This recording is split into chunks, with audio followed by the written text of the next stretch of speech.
వార్షికోత్సవం చేసుకుంటున్న 10వ వార్డు పాస్టర్ ఆనందరావు గారికి, ఇక్కడికి చేసిన పెద్దలు, మరి ఎక్కడి నుంచో 270 కిలోమీటర్ల నుంచి ప్రయాణం చేసి అలసిపోకుండా ఒక గంట సేపు మరి ఆ దేవుడి గురించి చెప్పిన పాస్టర్ గారికి ధన్యవాదాలు. అలానే మా మిత్రుడు, సోదరుడు, మిత్రుడు, ఆత్మీయుడు పుల్లారావు గారికి, పేర్లు తెలియదు, తగ్గిన అందరికి కూడా ధన్యవాదాలు. ఇక్కడికి ఇచ్చేసిన భక్తులకి, మా భాషలో భక్తులు, మీ భాషలో వేరే ఉంటుందో తెలియదు,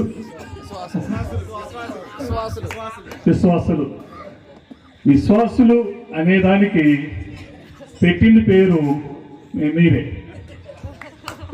ఎందుకంటానంటే అది ప్రతి ఒక్క కొంతమంది హిందువుల్లో మా దాంట్లో కూడా మీ విశ్వాసులైనారు. ఎందుకు అయినారంటే యేసు ప్రభు దేవుడు అనేవాడు ఉన్నాడు అంటే ఒక యేసు ప్రభు. అది ఎందుకు చెబుతున్నానంటే అందరూ దేవుళ్ళు ఉన్నారు, అందరినీ పూజిస్తాము, అవ్వారిని పూజిస్తాము, వెంకటేశ్వరాన్ని పూజిస్తాము, ఇంకొక ఆయన అయ్యప్పని పూజిస్తాడు, ఇంకొక ఆయన పూజిస్తాడు. అయితే మన పైన నుంచి దేవుడు వచ్చాడు అంటే ఒక యేసు ప్రభువే. మానవుడిగా పుట్టి మనందరినీ కూడా కాపాడేది ఒక యేసు ప్రభువే.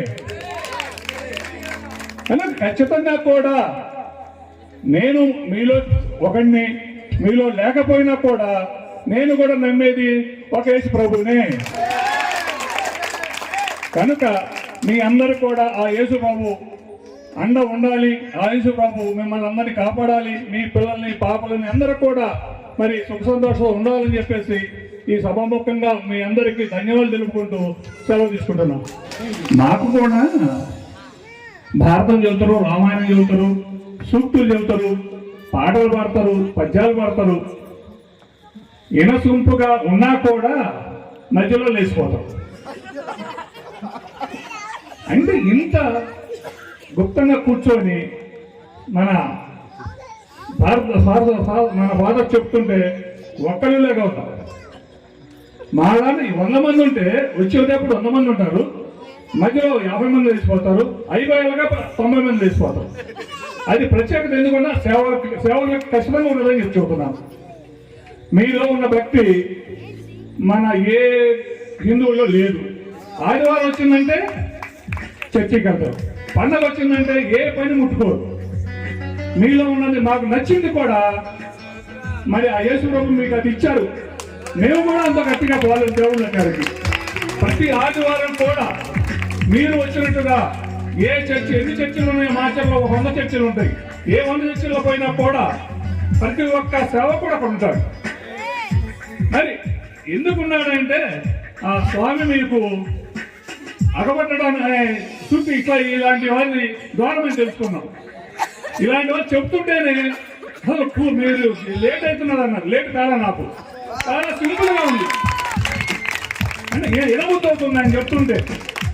ఆయన ఏది సుమారు 55 ఏళ్ళు ఉంటాయేమో, 60 ఏళ్ళు ఉన్నాయంట. 60 అబ్బా 33 దాకా ఉన్నాడు ఆయన. ఏదో ఆయన చెప్తుంటే మీకు అవబట్టలు ఆయన ఎగిరేది, మీరు కింద కూర్చున్నారు. మిమ్మల్ని సంతోషపరచాలి, నిద్రమప్పు అవ్వాలి అని అంటున్నాడో లేదా దేవుడు మీకు చూపిస్తున్నాడో కానీ నాకైతే అవబడ్డాడు. ఆయనలో అవబడ్డాడు నాకు. Thank you.